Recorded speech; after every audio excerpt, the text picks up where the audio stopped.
حاضر ہے تیرے دربار میں ہم، اللہ کرم اللہ کرم، دیتی ہے صدا یہ چشم نم، اللہ کرم اللہ کرم اللہ۔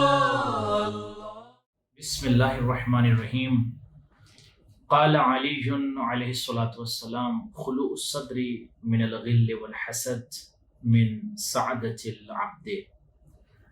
مولائے متقیان علی بن ابی طالب ارشاد فرماتے ہیں کہ صدر کا، سینے کا، کلیجے کا، دل کا غل سے، کینہ سے اور حسد سے خالی ہونا بندے کے لیے خوش بختی، نیک بختی کی علامت ہے۔ یقینی طور پر ایک عظیم پیغام مولا نے دیا کہ اپنے سینوں کو، اپنے دلوں کو خالی رکھو کینہ سے اور حسد سے۔